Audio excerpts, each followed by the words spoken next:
प्रदेश और केंद्र सरकार की मंशा रही है कि देश के अंतिम व्यक्ति तक पोषण आहार पहुंचे, विशेषकर गर्भवती महिलाओं और कुपोषित बच्चों को पौष्टिक आहार मिले, जिससे आने वाली पीढ़ी स्वस्थ और सक्षम बने। इसके लिए करोड़ों का बजट सालाना खर्च किया जाता है, लेकिन रीवा जिले के गुड़ विधानसभा के अंतर्गत पहाड़िया क्षेत्र में स्थित पोषण आहार फैक्ट्री इस मंशा को न केवल ध्वस्त कर रही है, बल्कि ग्रामीण महिलाओं और मासूम बच्चों की जिंदगी से खुला खिलवाड़ कर रही है। वायरल हो चुके वीडियो में फैक्ट्री में गंदगी, फफूंदी लगे अनाज और सड़े हुए पैकेट्स का वितरण होता दिखाई दे रहा है, जो सीधे सीधे साबित करता है कि जहां पोषण होना था वहां जहर परोसा जा रहा है। पत्रकार को फैक्ट्री में घुसने से रोका, महिला ब्रिगेड की तैनाती। जब इस विषय की तह में जाने सौगंधरा की टीम फैक्ट्री पहुंची तो गेट पर पहले से तैनात महिला सुरक्षा कर्मियों ने बदतमीजी के साथ पत्रकार को रोक दिया। पहले कहा गया कोई अधिकारी नहीं है, बाद में अंदर जाकर लौटी महिला बोली, कहने को कहा गया है कि यहाँ कोई अधिकारी नहीं है। यह व्यवहार पूरे मामले को और अधिक संदिग्ध बना देता है। गौर करने वाली बात यह है कि एक दिन पहले भी एक पत्रकार को बदसलूकी के साथ गेट से भगाया गया था और सौभाग्य से उसका कैमरा चालू था, जिससे पूरी घटना रिकॉर्ड हो सकी, नहीं तो उस पर झूठा आरोप भी लगाया जा सकता था। ऐसा प्रतीत होता है कि फैक्ट्री प्रबंधन ने महिला ब्रिगेड तैनात कर रखी ताकि मीडिया को नियंत्रित किया जा सके और अंदर की सच्चाई किसी भी हाल में बाहर ना आ पाए।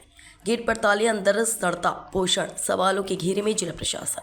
आज भी जब हमारी टीम वहां पहुंची तो गेट पर ताले लटके हुए मिले, कोई अधिकारी सामने नहीं आया और माहौल में डर, साजिश और सन्नाटा तैरता दिखा। वीडियो में जो कुछ भी सामने आया, सड़े हुए अनाज से बना पोषण आहार, फफूंदी लगे पैकेट्स नहर के किनारे फेंके गए, फैक्ट्री में गंदगी और अव्यवस्था का बोलबाला। इससे स्पष्ट होता है कि फैक्ट्री के अंदर बड़े पैमाने पर घोटाला चल रहा है। प्रशासन अब तक खामोश क्यों नहीं हुई कार्रवाई? अगर सब कुछ ठीक है तो पत्रकार को फैक्ट्री में घुसने से क्यों रोका गया? फैक्ट्री गेट पर ताले और महिला सुरक्षा कर्मियों की सख्ती तैनाती क्यों? ग्रामीणों की मांग, तत्काल फैक्ट्री को सील और एफआईआर दर्ज करें। स्थानीय ग्रामीणों और जनप्रतिनिधियों का साफ कहना है कि अगर समय रहते कार्रवाई नहीं हुई तो यह हजारों मासूम बच्चों और महिलाओं के जीवन के साथ सीधा खिलवाड़ होगा। इस पूरे मामले में एसडीएम स्तर की जांच टीम गठित की जाए, फैक्ट्री प्रबंधन पर एफआईआर दर्ज कर फैक्ट्री को तत्काल सील किया जाए। जिला कलेक्टर और खाद्य विभाग इस मामले में तत्काल प्रेस को जानकारी दें। संपादकीय टिप्पणी, यह सिर्फ एक फैक्ट्री का मामला नहीं है, जनता के भरोसे का कत्ल है। जो आहार कुपोषण मिटाने के लिए भेजा गया था वह अगर बीमारी का कारण बने तो इससे बड़ी विडंबना क्या हो सकती है। सौगंधरा की टीम जनहित में इस लड़ाई को अंतिम अंजाम तक पहुंचाएगी। हमारी कलम कमजोरों की आवाज बनेगी और जो बच्चों की थाली में जहर डाल रहे हैं उन्हें भी नकाब किया जाएगा। विस्तार से देखिए रिपोर्ट ग्राउंड जीरो परिचय के प्रताप के साथ। मैं यज्ञ प्रताप सिंह इस खबर के साथ। खबर मध्य प्रदेश के रीवा जिले की पहाड़िया की है, जहां पर कुछ दिन पहले एक वीडियो वायरल हुआ था। यहां पर आपको बता दें, पोषण आहार तैयार किया जाता है, जो आंगनबाड़ी, जो गर्भवती महिलाएं होती हैं, नवजात बच्चों के लिए यहां पर पोषण आहार तैयार करके और वितरण किया जाता है। कुछ दिन पहले सोशल मीडिया में एक खबर वायरल हुई थी कि इस फैक्ट्री के अंदर, मैं कैमरामैन को बताऊंगा, ये वही फैक्ट्री है जिस फैक्ट्री के अंदर पोषण आहार को घटिया मटेरियल और घटिया अनाज को डालकर पैरों से रौंद कर बनाया जा रहा था। वीडियो वायरल होने के बाद में एक संबंधित अखबार चैनल के द्वारा जब यहाँ पर कल घटनास्थल पर पहुंचकर जानकारी हासिल करने की कोशिश की, उस वक्त गेट पर जैसे ही अधिकारी की गाड़ी एंट्री होती है, उसके बाद पत्रकार जाने का प्रयास करता है तो यहाँ पर खड़ी गेट पर महिलाएं उसको जोर जबरदस्ती करके बाहर कर देती। हम आपको बता दें, यहाँ के जो प्रबंधक हैं अपनी कमियां और अपनी गलती छुपाने के लिए गेट पर महिला ब्रिगेड खड़ा कर रखा है, ताकि कोई व्यक्ति छेड़खानी न कर सके। अगर करे तो उसके ऊपर छेड़खानी जैसे गंभीर आरोप भी लगाए जा सकते हैं। हालांकि कैमरा, जब पत्रकार एंट्री कर रहा था उस वक्त पत्रकार के कैमरे चालू थे, जिससे साफ वीडियो में समझा जा सकता है कि पत्रकार सिर्फ जानकारी हासिल करने के लिए अंदर घुसने का प्रयास कर रहा था। लेकिन जैसे ही पत्रकार गेट के अंदर घुसता है, मैं मानता हूं ये जिले या प्रदेश का एक पोषण आहार की बहुत बड़ी फैक्ट्री है और अगर इसके अंदर कोई कमी नहीं है तो पत्रकार को जाने क्यों नहीं दिया गया, ये सबसे बड़ा सवाल है। पत्रकार समाज का एक आईना होता है और उसका मकसद समाज में हो रही कुरीतियों को उजागर करना होता है। और अगर आईने की छवि को आप खराब करेंगे, उसको तोड़ने का प्रयास करेंगे तो आप अपने चेहरे को देख नहीं पाएंगे। हमारा मकसद सिर्फ इस फैक्ट्री के अंदर हो रहे भ्रष्टाचार और हो रहे गलत तरीके से मटेरियल को तैयार किए जाने को उजागर करना था और उजागर हुआ भी, लेकिन यहाँ पर जो प्रबंधक थे, यहाँ के जो अधिकारी थे, यहाँ के जो सीईओ थे, उन्होंने साफ तौर पर पत्रकार को जाने से रोक दिया। आज हम यहाँ घटनास्थल पर हूँ और मैं कोशिश कर रहा था कि यहाँ पर जाकर यहाँ के अधिकारी और लोगों से प्रयास करूँ कि आखिर जानकारी हासिल करूं कि आखिर कल क्या वाकया हुआ होगा कि आपने पत्रकार को अंदर जाने से रोका। लेकिन आज गनीमत ये है कि आज संडे है और ये हमें बहाना दिया जा रहा है कि कोई भी अधिकारी यहाँ पर नहीं है, जिसके कारण हम आपसे बात नहीं कर सकते। ऐसा नहीं हो सकता है, ये बहुत बड़ी फैक्ट्री है और यहाँ पर हमेशा काम चलता है। यहाँ पर एक संबंधित अधिकारी हर वक्त तैनात होता है और अधिकारी का दायित्व होता है कि आप जो अधिकारी यहाँ पर संबंधित अधिकारी हैं, आने वाले व्यक्ति से बात करें और जानकारी दें। कब तक अपनी कमियों को छुपाने के लिए इस गेट पर ताला बंद करके रखोगे और कब तक घटिया सामग्री तैयार करके लोगों की जिंदगी से खिलवाड़ करोगे? ये नहीं होगा और ना ही हम होने देंगे। आज हम यहाँ आए हैं, कल फिर हम आएंगे।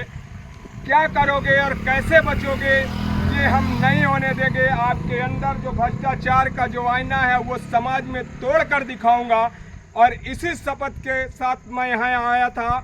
चाहे आप गेट पर महिला ब्रिगेड खड़ी कर दो और चाहे एनएसजी कमांडो खड़ा कर दो, आप अगर भ्रष्टाचार करोगे तो आपकी छवि समाज पर के सामने प्रस्तुत करने का दायित्व मेरा है और वो हम करते रहेंगे। कल आप पत्रकार को रोके हैं, कितने पत्रकारों को रोकेंगे और कितने पत्रकारों के साथ आप अभद्रता करेंगे वो तो समय बताएगा। मैं यज्ञ प्रताप सिंह, ग्राउंड रिपोर्ट 0, पहाड़िया पोषण आहार फैक्ट्री, रीवा, मध्य प्रदेश। जय हिंद, जय भारत।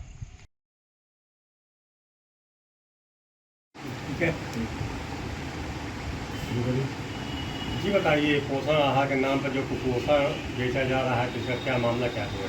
देखिए, रीवा संभाग का पहाड़िया रीवा संभाग का रीवा जिले में पहाड़िया तहसील रायपुर करचुलियान के अंतर्गत एक पोषण संयंत्र केंद्र पहाड़िया पे लगा हुआ है, जो रीवा संभाग की 56 परियोजनाओं को वितरण किया जाता है। रीवा संभाग के उस संयंत्र केंद्र से वहाँ पोषण आहार तैयार किया जाता है। तो वो पोषण आहार की स्थिति ये है कि जो हमारे पास सामग्रियाँ आई हैं पोषण आहार की, ये मानक और मापदंड के विपरीत है, गुणवत्ताहीन है। जो सामग्री वहाँ पर उपयोग की जाती है, जो गेहूं उपयोग किया जाता है, जो चावल उपयोग किया जाता है, वो मानक के विपरीत उपयोग किया जाता है। शासन के रेगुलेशन के मापदंड है कि हमें शासन से ही गेहूं लेना है, पर वहाँ क्या करते हैं, उत्तर प्रदेश से, यहाँ पश्चिम बंगाल से, कलकत्ता से, अन्य जगहों से वहाँ गेहूं सप्लाई की जाती है। वहाँ छोटे छोटे व्यापारियों से गेहूं लोकल में लिए जाते हैं, लोकल में सामग्री ली जाती है, वहाँ की सामग्री बाहर बेची जाती है। जो मानक, जो मापदंड वहाँ अपनाए जाने चाहिए, जो क्वालिटियाँ मेंटेन की जानी चाहिए, वो क्वालिटियाँ वहाँ मेंटेन नहीं की जा रही हैं। वहाँ की सामग्रियाँ आप देखिए कि वहाँ की प्रोटीन, पहाड़िया के एक गांव में कम से कम लगभग 1 करोड़ की, ये मेरा आकलन है 1 करोड़ की, तो वहाँ पर पहाड़िया में प्रोटीन बाहर पड़ी है। आप देख भी सकते हैं, वहाँ पे मौके पर निरीक्षण कर सकते हैं। मैं बड़े दावे के साथ कह रहा हूँ। गेहूं की क्वालिटी मैं आपको अभी कुछ देर दिखाऊंगा, गेहूं की क्वालिटी कैसे है।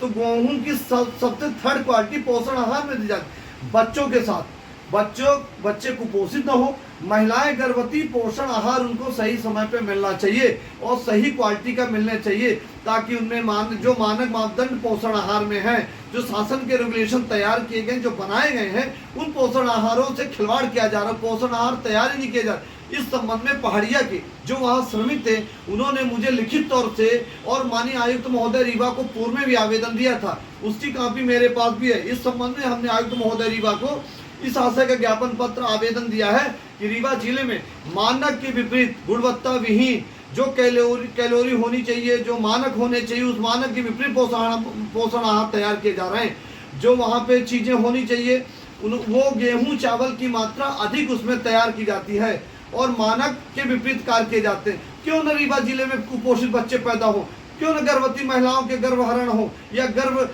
नष्ट हो जाए। इस प्रकार की घटनाएं रीवा जिले में हो रही, रीवा संभाग में हो रही। खाद्य में घोटाला हो रहा, खाद्यान्न में घोटाला हो रहा, व्यापक स्तर में इस प्रकार का भ्रष्टाचार वहाँ पर किया जा रहा है। ये जो है कि पूरा नेटवर्क काम करता है, जैसा कि अभी बात उठी थी बीच में, तो कुछ आंगनबाड़ी केंद्र और लोगों ने घेराव कर दिया था कि हमारे पर दबाव बनाया जा रहा है। जबकि ये देखा जाता है कि आंगनबाड़ी से जानवरों को बेचा जाता है, जानवर इसको खाते हैं, तो इससे कैसे पोषण मिलेगा लोगों को? देखिए, यही बात मैं कह रहा हूँ कि जो केमिकल गुणवत्ता विहीन है, मानक के विपरीत है, उनको सड़कों में फेंका गया। तो यदि 25 टन, 40 टन, 50 टन सड़कों में पड़े हैं तो क्यों फेंका गया? वो क्वालिटी नहीं थी। और वही सड़क में सुअर या बकरियां या अन्य पशु पक्षी कार्य वो भी बीमार हो रहे हैं। खुलेआम सड़क में फेंकना भी अपराध की श्रेणी में आता है। तो जब मानक के विपरीत था तो मानक कैसे तैयार किया? मान लीजिए वो सड़क में न फेंका जाता तो सप्लाई होता। स्व सहायता केंद्रों में, आंगनवाड़ी केंद्रों में दबाव बनाकर पूर्व में क्यों शिकायतें हुई? उसका यही कारण था कि मानक के विपरीत सामग्रियां बेची जा रही, मानक के विपरीत सामग्रियां पहुंचाई जा रही आंगनवाड़ी केंद्र में। पूरे रीवा संभाग में हम आपको गेहूं का सैंपल देते हैं। ये बोरी है, इस बोरी में आपको गेहूं दिखाने लाए हैं। वहां से हमने गेहूं मंगाया है। ये गेहूं की क्वालिटियां हैं। ये गेहूं की 8वीं क्वालिटी मानी जाती है, सबसे रद्दी क्वालिटी। ये पोषण आहार में उपयोग की जाती है। ये पोषण आहार की पैकेट है। ये पोषण आहार मानक के विपरीत है। इसकी क्वालिटी की यदि जांच करा ली जाए तो दूध का दूध, पानी पानी हो जाएगा। वहाँ जो ऑयल आता है, जो तेल आता है, उस तेल को बेच लिया जाता है। वहाँ सोयाबीन आता है, सोयाबीन को बेच लिया जाता है। जो पोषण आहार क्वालिटी की सामग्री, गुड़ बेच लिया जाता है। जो चीजें आती हैं वो बाहर में, चावल, ये गेहूं सप्लाई डाला जाता है वहां पर। इस गेहूं से पोषण आहार होता है। इस चीजों से बच्चे कुपोषित नहीं होंगे तो हमारे क्या होंगे? हमारे रीवा में भ्रष्टाचार भोजन पे हो रहा, पोषण आहार पे हो रहा, खाद्यान्न पे हो रहा है। यहाँ हम विकास की बात कर रहे हैं, बड़े बड़े बिल्डिंग की स्ट्रक्चर की बात कर रहे हैं, हम बच्चों से खिलवाड़ कर रहे हैं, हम परिवार से खिलवाड़ कर रहे हैं, उन गर्भवती महिलाओं के साथ खिलवाड़ कर रहे हैं। जिन महिलाओं की देश में सुरक्षा की बात होती है उनकी हत्या की बात काम कर रहे हैं, उनके जीवन से खिलवाड़ कर रहे हैं। इस प्रकार के मापदंड पोषण आहार में तैयार किए जा रहे हैं, जो आप प्रेस कॉन्फ्रेंस के माध्यम से हम आपके सामने रख रहे हैं। और वो चीजें जहां फेंकी गई हैं वो मौके पर हम आपके माध्यम से अनुरोध कर रहे हैं कि तत्काल इस पोषण आहार केंद्रों को जितने कर्मचारी हटा के वहां पे उनकी गुणवत्ता की, मानक की, मापदंडों की जांच करनी चाहिए। वहां सीसी कैमरा फुटेज की जांच होनी चाहिए। कितने वाहन आते हैं, कितने वाहन की निकासी होती है, रजिस्टर में एंट्री है, उनका वजन क्या है, उनकी रोकड़ वही क्या है, उनकी कैश बुक क्या है, वो कहाँ से माल खरीदते हैं। जब शासन के रेगुलेशन है या FCI से ही माल खरीदना है तो आपने लोकल क्यों खरीदा? आपने उस सामग्रियों को बाहर से क्यों मंगाए हैं? तो आपको सीधे कंपनी गेहूं देगी तो FCI का गेहूं देगी। और गेहूं गुणवत्ता विहीन तो आप लिख के दीजिए गुणवत्ता विहीन है। यदि ये गेहूं है गुणवत्ता विहीन तो वो कैसे सैंपल अंदर आए और कौन से ट्रक आ रहे हैं, कौन से ट्रकों की निकासी हो रही है, सब रिकॉर्डों की जांच होनी चाहिए। और हम आपके माध्यम से ये भी कहना चाह रहे हैं कि जिस प्रकार पहाड़िया संयंत्र केंद्रों पर गुणवत्ता विहीन और मापदंडों के विपरीत, शासन के रेगुलेशन के नियमों के विपरीत काम किए जा रहे हैं और ये रीवा में गर्भवती महिलाओं के साथ, उनको छोटे छोटे ननिहालों के साथ, उन बच्चों के साथ, गरीब बच्चों के साथ खिलवाड़ कर रही, ऐसी सरकार की इन पर क्या कार्रवाई करेगी? अन्न आपके सामने है, हम आपके सामने हैं, पूरे सैंपल सामने हैं। वो वीडियो दीजिए, बताएं। हाँ।